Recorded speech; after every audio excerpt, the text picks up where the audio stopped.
ୟାଙ୍କ ନାଁ ହେଉଛି ଜଗନ। ଆଜ୍ଞା, ୟାର ଗୋଟେ ରୋଗ ଅଛି, ଝିଅ ପାଗଳ। ଯେଉଁ ଝିଅକୁ ଦେଖିବ ସମସ୍ତଙ୍କୁ ମାଣ୍ଡୁ ବନେଇବି ବୋଲି ଭାବୁଛି।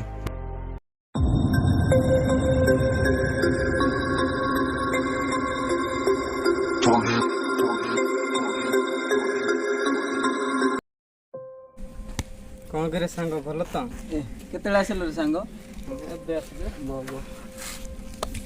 ଭଲ ତ? ହଁ ରେ, ଭଲ। କ'ଣ ରେ ସାଙ୍ଗ ଏତେ ଲେଟ୍ କଲୁ?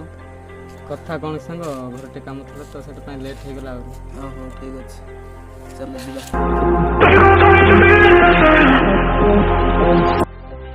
ସାଙ୍ଗରେ ସେ ପପୁ ଟିକେ କଲ୍ କଲୁ। ହଁ ରେ, କଲ୍ ଟିକେ କରି। ହ୍ୟାଲୋ, ହଁ ପପୁ, କୋଉଠି ଅଛୁ ରେ?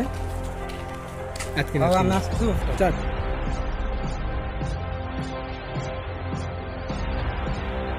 ୟାଙ୍କ ନାଁ ହେଉଛି ଆଜ୍ଞା ପପୁ। ୟାର ବି ସେ ଗୁଣ ହେବ। ସାଙ୍ଗ ସାଙ୍ଗ ଯେତେବେଳେ ଗୁଣ ତ ମିଶିବ ନା। ହଉ ସାଙ୍ଗ ଆସ, ଏଠି ମୁଁ ଜଗୁଛି ହେଲା। Close your eyes.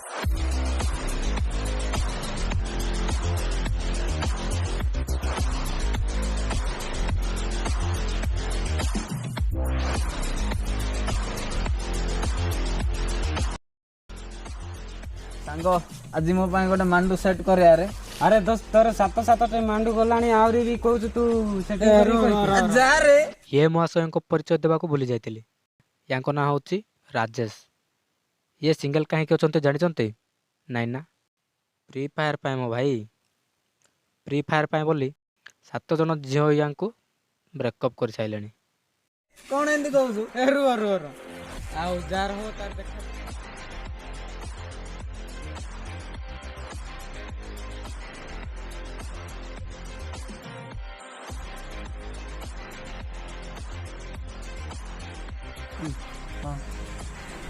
ଗଲୁ ଦୋସ୍ତ, ସ୍ପ୍ରାଇଟ୍ ଗୋଟେ ଧରିକି ଆସିବୁ। ହଉ ଠିକ୍ ଅଛି। ଧରିକି ଆସେ ନା।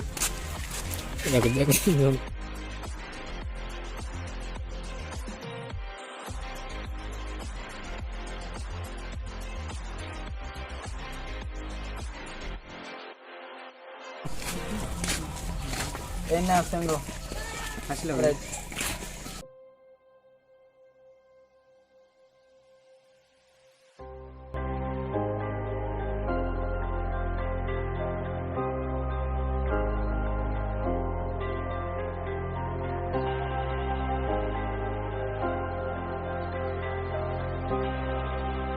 ଗରିବ ଲୋକ ଆଜ୍ଞା, ଗୋଟେ ସ୍ପ୍ରାଇଟ୍କୁ 3 ଜଣ ଭାଗ କରିଦିଅ।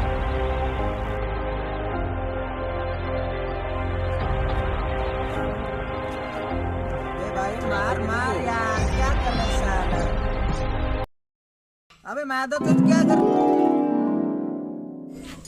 ଦେଖ ରେ ସାଙ୍ଗ, ଝିଅ ଦେଖେ ସାଙ୍ଗ, ଦେଖନୁ ରେ।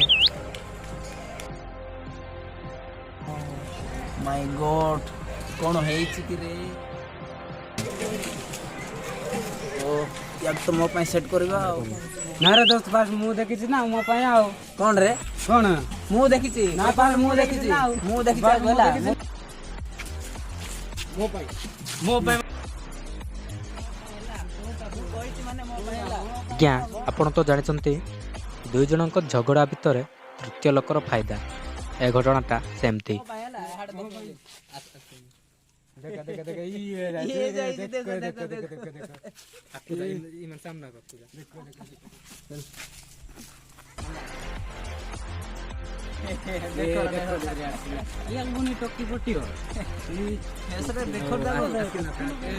ନଜର ପକେଇବନି, ସେ ଝିଅ ମୋର। ଦେଖ ଏବେ ନମ୍ବର ଦେଇକି ଆଜିଠୁ ତମମାନଙ୍କର ଭାଉଜ। ହଉ ସାଙ୍ଗ, ଭାଉଜ ତ ବନେଇଲୁ, ତାହେଲେ ଆସେ ବସ ଏଇଠି। ଭାଉଜ କହିବୁ ଆଜିଠୁ। ହଉ, ତୁ ମୋ ସାଙ୍ଗ, ହଁ, ବେଷ୍ଟ ଫ୍ରେଣ୍ଡ, କ୍ଲୋଜ ଫ୍ରେଣ୍ଡ। ହଉ ବନେଇଲ ଆଉ, ଖୁସିରେ ସିଗାରେଟ ଟାଣିଦେବା ଆଉ।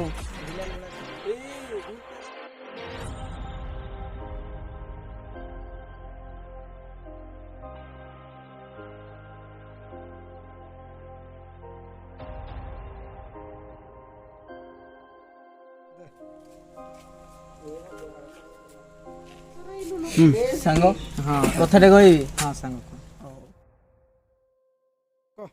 ସ୍ପ୍ରାଇଟ୍ 3 ଜଣ ପିଇଲୁ, ହଁ ସିଗାରେଟ୍ 3 ଜଣ ପିଇଲୁ, ହଁ ଆଉ ତୋ ମାଣ୍ଡୁଟା ବି ହଁ। ଆଜ୍ଞା ଏଥର ବୁଝିଲେ ତ ଏମାନେ ସିଙ୍ଗଲ କ'ଣ ପାଇଁ ଅଛନ୍ତି? ସ୍ପ୍ରାଇଟ୍ ସିଗାରେଟ୍ ତ ଭାଗ କରି ଟାଣି ହୁଏ ପିଇ ହୁଏ, ତୁ ଗୋଟେ ଝିଅକୁ 3 ଜଣ କେମିତି ଭାଗ କରିବୁ?